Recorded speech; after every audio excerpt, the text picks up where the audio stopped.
Ready to open the hood? UseTool for the tutorials.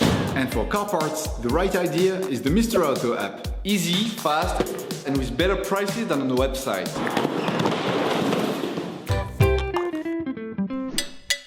You will find the bulk tie rod ends used in the video exclusively on the Mr. Auto website and through the link in the description. Turn your engine off and pull up the hand.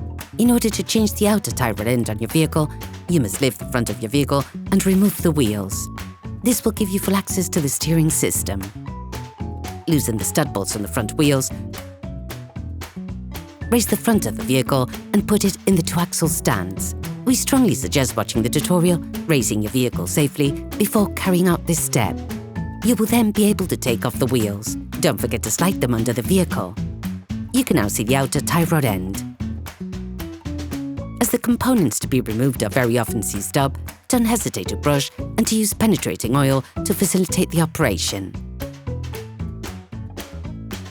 With a marker, trace a line between the axle joint and the tie rod end. It will help later during the disassembly and reassembly process. Using a 24mm spanner, release the holding nut on the tie rod end.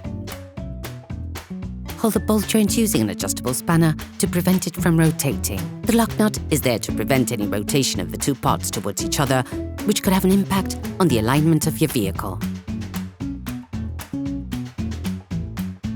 Using an 18mm spanner, a socket wrench and a 6mm Allen socket, undo the nut holding the tie rod end. If you do not have a ball joint puller, take a hammer and hit the lock nut hard just at the end of the threading. The ball joint should move away from the pivot. Only tap on the tie rod end pivot if you're changing the tie rod end, otherwise you risk damaging the threading.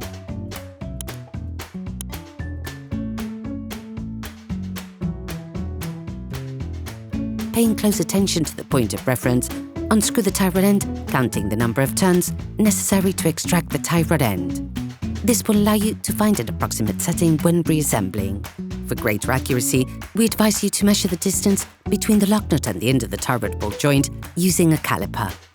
In any case, an alignment check will have to be carried out by a professional soon after having performed this operation. Remove the lock nut from the axle joint. Okay, guys, if we can share this video with you and help you save a lot of money, is also thanks to our partner, Mr. Auto. So, if you want to support us and buy the part for this operation, visit their website. Okay, back to work. Screw the lock nut back on until the distance measured with a caliper is reached. You will find the bulk, parts and products used in the video on the Mr. Auto site and in the link in the description. Take the new tie rod end. Put the tie rod end back in place, making the same number of turns as counted during disassembly. Using a wire brush, scrub the pivot. Then apply silicone grease to the flat part that will be in contact with the tie rod bellows. Do not grease the inside of the cone. Replace the bolt joint in the pivot. Put the nut provided with the new part in place and tighten it using a socket wrench.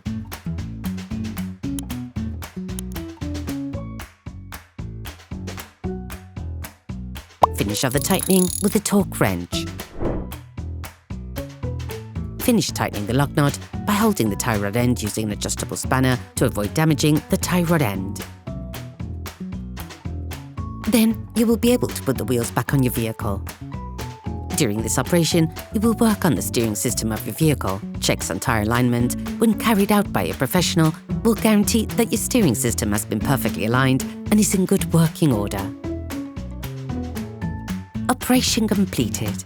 Hi, it's Theo from UseTool. I hope this video has helped you a lot in your car maintenance. We would be super grateful if you could spread the word so that we can produce even more tutorials. Simply give us a like, a comment, and hit that subscribe button. It really helps us boost the channel and help the whole community. Thanks a lot and have a great one.